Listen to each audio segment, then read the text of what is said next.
વ્રતની વિધિ. આ વ્રતનો પ્રારંભ શ્રાવણ માસના શુક્રવારથી કરી શકાય છે. સંજોગો વસાત પ્રથમ શુક્રવારે વ્રત ન થાય તો બીજા શુક્રવારથી પણ શરૂઆત કરી શકાય છે. સવારે વહેલા ઉઠી સ્નાન કરી જીવંતિકા માતાની તસવીર આગળ 5 દિવેટનો દીવો પ્રગટાવો. ત્યાર પછી અબીલ, ગુલાલ, પુષ્પોથી પૂજા કરવી અને મા જીવંતિકાને પ્રાર્થના કરવી. તેમની કથા સાંભળવી. વ્રત કરનાર સ્ત્રીએ દિવસે પીળા વસ્ત્રો, પીળા અલંકારો અને પીળા રંગની ચીજવસ્તુઓનો ત્યાગ કરવો. લાલ રંગના વસ્ત્રો પહેરવા. પીળા રંગના માંડવા નીચે સૂવું નહીં. કથા સાંભળ્યા પછી માની 5 દિવેટોના દીવાથી આરતી કરવી. ત્યારબાદ ખાંડના શીરાનો કે સાકરનો પ્રસાદ વેચવો. પોતાના બાળકોના રક્ષણ માટે માતાજીને પ્રાર્થના કરવી.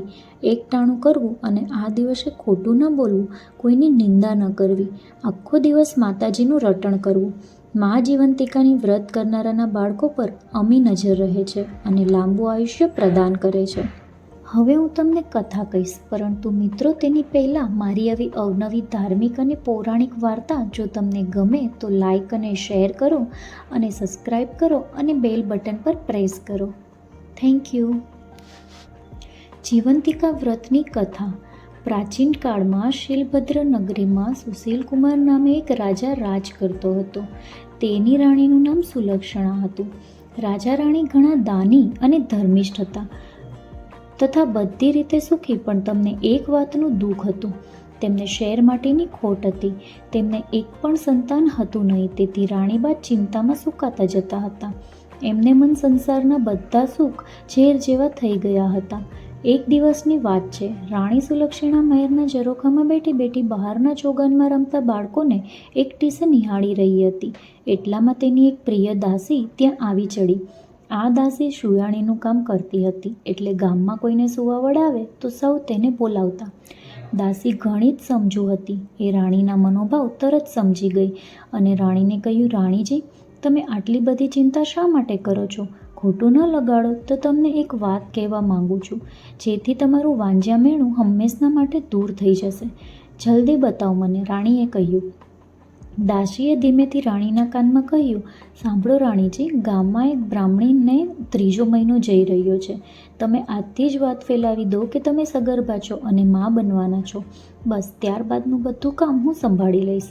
પૂરે દિવસે બ્રાહ્મણી જે બાળકને જન્મ આપશે તે હું તમને લાવીને સોંપી દઈશ. દાસીની વાત સાંભળીને રાણીએ પ્રથમ તો ખચવાટ અનુભવ્યો, પણ દાસીએ તેમને કહ્યું કે તમે બીશો નહીં.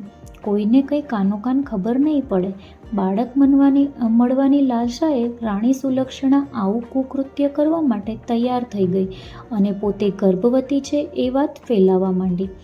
જોતજોતામાં 6 મહિના વીતી ગયા. એક દિવસ રાત્રે બ્રાહ્મણીને પ્રસૂતિની પીડા ઉપડતા દાસીને બોલાવવામાં આવી. મધરાત બાદ બ્રાહ્મણીએ એક સુંદર અને તેજસ્વી પુત્રને જન્મ આપ્યો. દાસી બધાની રજા લઈ રવાના થઈ. થોડી વારમાં તો ઘરના બધા ઘસઘસાટ ઊંઘી ગયા.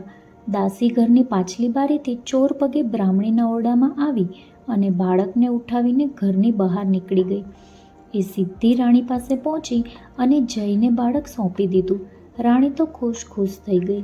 ત્યારબાદ તરત જ મહેલમાં સમાચાર ફેલાવી દેવામાં આવ્યા કે રાણીએ એક સુંદર પુત્રને જન્મ આપ્યો છે. આખા નગરમાં આનંદ છવાઈ ગયો. ઘેર ઘેર દીપમાલા પ્રગટી અને આખું નગર ઉત્સવ ઉજવી રહ્યું છે. ત્યારે બાળકની સાચીમાં બ્રાહ્મણી વિલાપ કરે છે, ગુમ થવાથી રડે છે, ટળવળે છે. ત્યારબાદ બ્રાહ્મણીએ જીવંતિકાનું વ્રત શરૂ કર્યું, જેથી મા જીવંતિકા બ્રાહ્મણીનો પુત્ર જે મહેલમાં ઉછરી રહ્યો છે તેની રક્ષા કરવા માંડી. રાણીએ તેનું નામ શીલસેન પાડ્યું હતું. શીલસેન મોટો થવા લાગ્યો અને યુવાન થયો ત્યારે રાજા સુશીલકુમાર અને બ્રાહ્મણીનો પતિ મરણ પામ્યા. શીલસેન રાજગાદીએ બેઠો. તે ઘણો દયાળુ અને ધર્મિષ્ઠ હતો. પ્રજા તેની કુશળતાથી ઘણી ખુશ થઈ. થોડા સમય પછી એ પિતાનું શ્રાદ્ધ કરવા ગયાજી જવા નીકળ્યો. રસ્તામાં એણે એક વણિકના ઘેર ઉતારો રાખ્યો.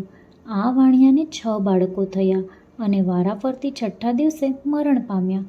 આજે વણિકના ઘેર 7મા પુત્રની છઠ્ઠી હતી. ઘરમાં બધા ઊંઘી ગયા હતા. ત્યારે માં જીવંતિકા શીલસેનનું રક્ષણ કરતા બારણા પાસે ઊભા રહ્યા. મધરાત થતાં વિધાતા વણિકના પુત્રના લેખ લખવા આવ્યા. એટલે જીવંતિકા માતાએ આડું ત્રિશૂળ ધર્યું અને કહ્યું, દેવી વિધાતા, તમે અહીં કેમ આવ્યા? વાણિયાના દીકરાની આજે છઠ્ઠી છે, એટલે એમના લેખ લખવા આવી છું. મા જીવંતિકાએ વિધાતાને પૂછ્યું કે બેન, લેખમાં શું લખશો?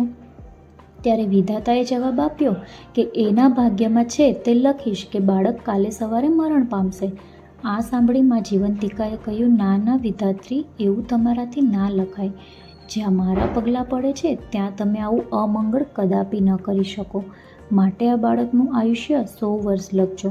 છેવટે વિધાતાએ મા જીવંતિકાની આજ્ઞા માથે ચડાવી અને દીર્ઘાયુષ્ય લખીને ચાલતા થયા. બીજે દિવસે વાણિયાએ પોતાના બાળકને જીવતો જોયો અને ગદગદ થઈ ગયો. એને ખાતરી થઈ ગઈ કે આ બધું તો આ મુસાફરના મંગલ પગલાંના પ્રતાપે જ થયું છે.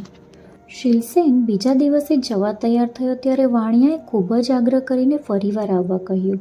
શીલસેને હા પાડી. ત્યાંથી તે ઘણા દિવસે ગયાજી પહોંચ્યો. પોતાના પિતાની શ્રાદ્ધ ક્રિયા પૂરી કરી જ્યાં એ પિંડદાન કરવા જતો હતો ત્યારે નદીમાંથી 2 હાથ બહાર આવ્યા. આ જોઈ શીલસેનના અચરજનો પાર ન રહ્યો. તેણે પંડિતોને આનું કારણ પૂછ્યું, પણ પંડિતો પાસે તેનો કોઈ જવાબ હતો નહીં. આમાં બીજો હાથ કોઈ દેવીના હાથ જેવો લાગતો હતો. એણે પિંડ એક હાથમાં મૂકી દીધો અને શ્રાદ્ધ ક્રિયા પતાવી શીલસેન પોતાને ગામ આવવા ચાલી નીકળ્યો. ફરતો ફરતો શીલસેન બરાબર 1 વર્ષે પહેલાં વાણિયાને ઘેર આવ્યો અને રાતવાસો કર્યો.